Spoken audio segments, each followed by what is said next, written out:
प्यारे दोस्तों नमस्ते। आइए हम सुनते हैं गणेश जी भगवान की जादुई खीर की कहानी। एक बार गणेश जी ने पृथ्वी के मनुष्यों की परीक्षा लेने का विचार किया और माता पार्वती के पास गए और बोले, माता, मैं पृथ्वी पर भ्रमण करने जाना चाहता हूँ और पृथ्वी वासियों की परीक्षा लेना चाहता हूँ। माता पार्वती बोलती हैं, ठीक है पुत्र गणेश, जैसा तुम उचित समझो। तब गणेश जी भगवान अपने मन में सोचते हैं, मैं पृथ्वी के भ्रमण के लिए एक बालक का रूप ले लेता हूँ। बाल गणेश को तो पृथ्वी वासियों की परीक्षा लेनी थी, इसलिए उन्होंने एक बालक का रूप धारण कर लिया और अपने एक हाथ में चम्मच में दूध ले लिया और एक हाथ में चुटकी भर चावल ले लिया। वो गली गली घूमने लगे और साथ ही साथ आवाज लगाने लगे, मेरे पास ये दूध और चावल है, क्या कोई मेरे लिए खीर बना देगा?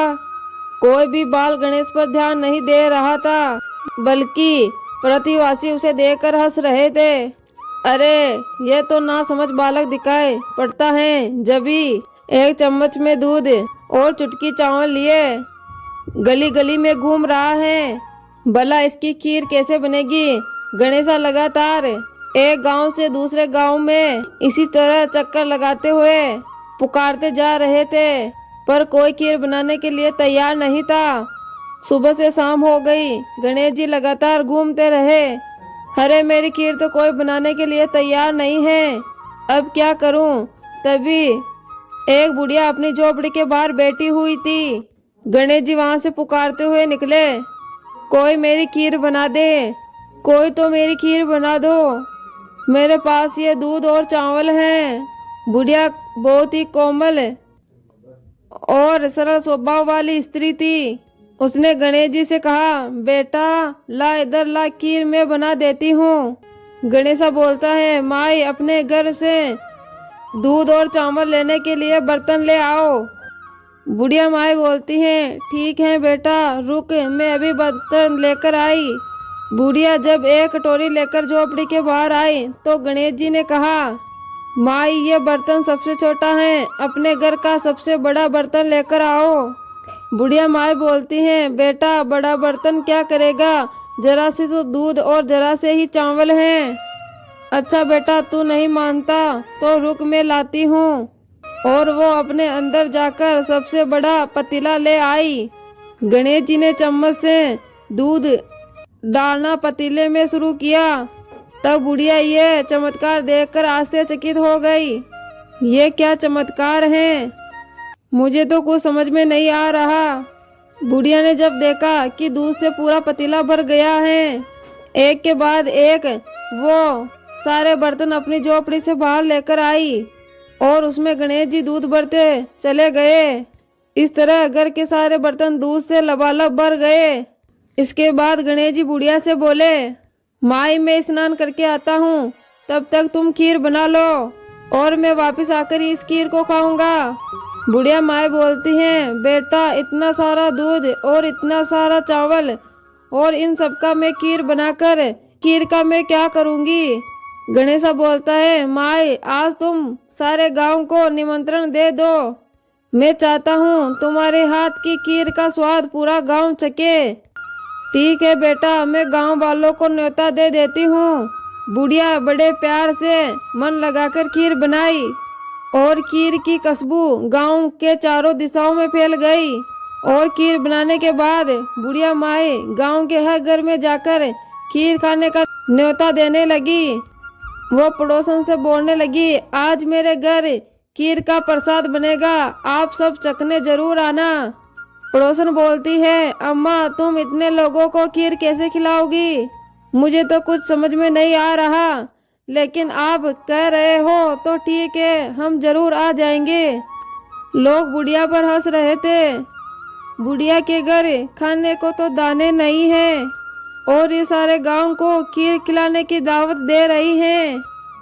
दूसरा व्यक्ति बोलता है, चलो चलकर देखते हैं भाई, बुढ़िया कौन सी खीर खिलाने वाली है। चलो चलो हम भी बुढ़िया का मजाक बनाते हैं। ऐसे ही देखते देखते लोगों की भीड़ बढ़ने लगी। सभी लोग खीर की खुशबू से बुढ़िया की झोपड़ी की तरफ खींचे चले आ रहे थे। सारा गांव बुढ़िया के घर के पास इकट्ठा हो गया। जब बुढ़िया माई की बहू सुहानी को दावत की बात मालूम हुई तो वो बुढ़िया माई के अपने घर लौटने से पहले ही उसकी बहू वहां पहुंच गई। जब उसने अपनी सास के घर खीर से भरे पतीलों को देखा तो उसके मुंह से पानी आ गया। यह माँ जी ने इतनी सारी खीर आखिर बनाई कैसे? देखो इस खीर में से कितनी अच्छी स्वादिष्ट खुशबू आ रही है। मन में ऐसा लग रहा है कि जल्दी से इस खीर को खा लूं। इस खीर को देखकर बहुत जोरों की भूख भी लगने लगी है। खीर को देखकर सुहानी के मुंह में पानी भर आया। एक कटोरी में खीर निकालकर वो दरवाजे के पीछे बैठकर खाने की तैयारी शुरू करने लगी। इसी तरह कटोरी में खीर डालते हुए कुछ बूंदे जमीन पर गिर गई और गणपति जी को भोग लग गया और गणेश जी बहुत खुश हो गए। और बुढ़िया माँ इधर पूरे गांव को खाने की दावत देकर अपने घर वापस आई तो उसने देखा, अरे बेटा तू आ गया स्नान करके, खीर तैयार है, चल बेटा मैं तुझे गरम गरम खीर परोस देती हूँ। गणेशा बोलता है, माई मुझे तो भोग लग चुका है, तुम्हारी बहू ने मुझे भोग दे दिया और मेरा पेट अब पूरी तरह से भर गया है, मैं खुश हूँ। अब तू खा माँ, अपने परिवार और अपने सारे गांव वालों को खीर खिला।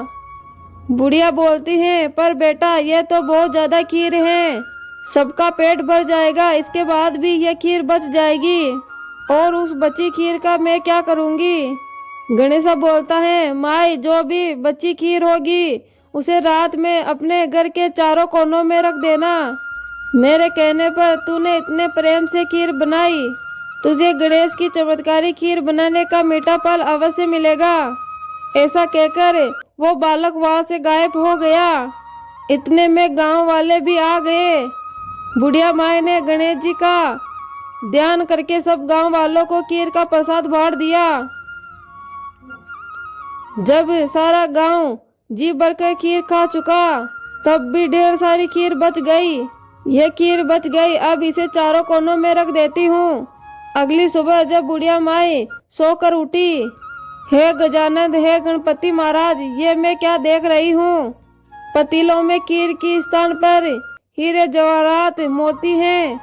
विघ्नहर्ता गणेश जी उस बालक के रूप में स्वयं आप थे। आप तो मेरे जीवन में खुशियाँ लौटा गए प्रभु। अब बुढ़िया को अपनी दयालुता का फल मिल गया और उसके जीवन से दुखी के दिन दूर हो गए और वो आराम से रहने लगी। बुढ़िया ने गणेश जी का एक बहुत बड़ा मंदिर बनवाया। तो प्यारे दोस्तों, ये थी गणेश जी की चमत्कारी खीर की कहानी। आपको कैसी लगी कमेंट बॉक्स में कमेंट करके जरूर बताएं।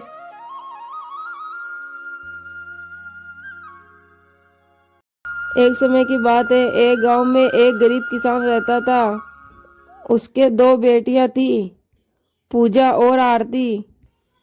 आरती की शादी अमीर परिवार में हुई थी, पर पूजा की शादी गरीब परिवार में हुई। बहुत अमीर होने के कारण आरती घमंडी हो चुकी थी। वह किसी को अपना नहीं माना करती थी। उसने अपनी छोटी बहन पूजा को अपने घर में नौकरानी बनाकर काम पर रख लिया। पूजा सारा दिन आरती के घर काम करती और बदले में बचा हुआ खाना आरती पूजा को दे दिया करती थी। पूजा सीधी सादी थी, वो नियम धर्म से रहती थी। वो गणेश जी भगवान की बड़ी ही भगत थी। वो अपनी बहन से जो भी खाना लाया करती थी वो सबसे पहले गणेश जी भगवान को भोग लगाया करती थी। उसके बाद ही वो और उसका परिवार खाया करता था। एक दिन पूजा के घर खाना नहीं बचा। उसने जंगल से कुछ आंवले तोड़े और उनको उबालकर गणेश जी भगवान को भोग लगाया और फिर बचा हुआ खाना खाकर सो गई। उसी रात गणेश जी भगवान उसकी भक्ति की परीक्षा लेने आए। उन्होंने एक बूढ़ी औरत का भेष बनाकर पूजा के घर दरवाजा खटखटाया। पूजा ने उठकर दरवाजा खोला तो उसने देखा कि बाहर एक बुढ़िया खड़ी है। पूजा ने पूछा, माँ जी आपको इतनी रात में क्या चाहिए? बुढ़िया माँ बोली, बेटी मुझे बहुत जोरों की भूख लगी है। तुम्हारे घर कुछ हो तो मुझे खाने को दे दो।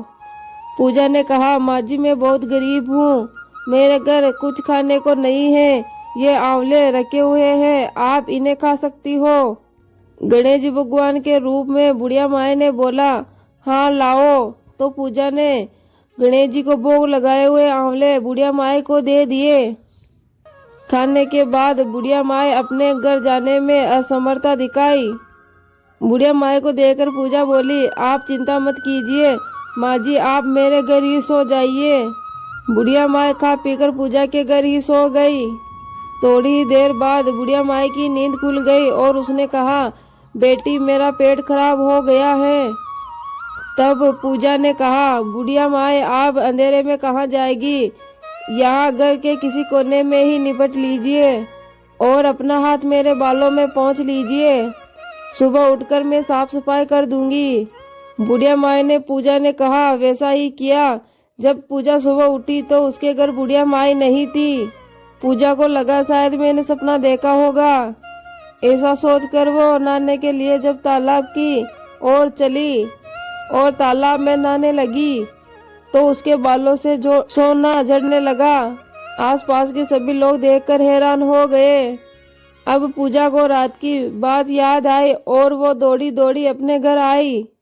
घर आकर उसने अंदर देखा कि उसके घर के चारों ओर सोने के सिक्के के ढेर हो रखे हैं और वो खुश होकर गणेश जी भगवान का जयकारा लगाने लगी।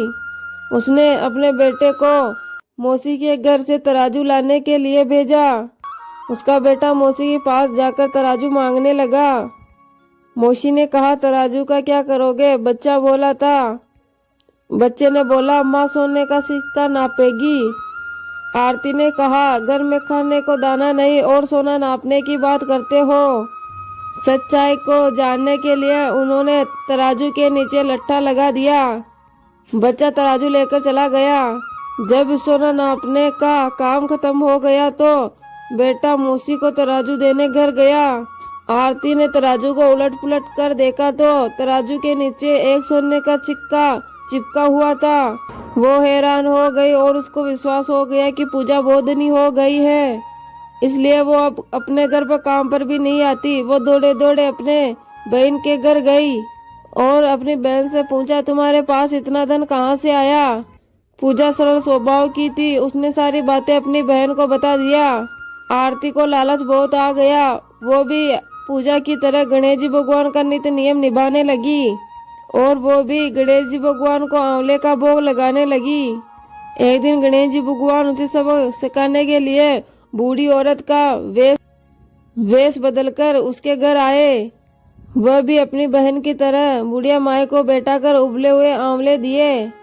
आंवले खाते ही बुढ़िया माई का पेट खराब हो गया और उसने आरती के सारे घर को गंदा कर दिया। जब सुबह आरती की नींद खुली तो उसने देखा कि सारा घर गंदगी से भरा हुआ है। आरती अपने घर की सफाई करने लगी, लेकिन गंदगी तो बढ़ती ही जा रही थी, घर की सफाई नहीं हो पा रही थी। वो परेशान होकर पूजा के घर गई। उसने सारी बात पूजा को बताई। पूजा ने कहा, तुम्हारे घर खाने को इतना सारा धन था, फिर भी तूने उबले हुए आंवले गणेश जी भगवान को खिलाए। इसी कारण गणेश जी भगवान का क्रोध तुम्हारे घर पर हुआ है। अब आरती को अपनी गलती का एहसास हो गया। वो गणेश जी भगवान से क्षमा मांगने लगी। गणेश जी भगवान उनको माफ कर दिए और अपनी माया समेट लिए। हे गणेश जी महाराज, जैसे आपने पूजा पर अपनी कृपा करी, वैसे ही इस कहानी सुनने वाले, कहने वाले और उखाड़ भरने वाले पर करना। प्रेम से बोले गणेश जी भगवान की जय हो।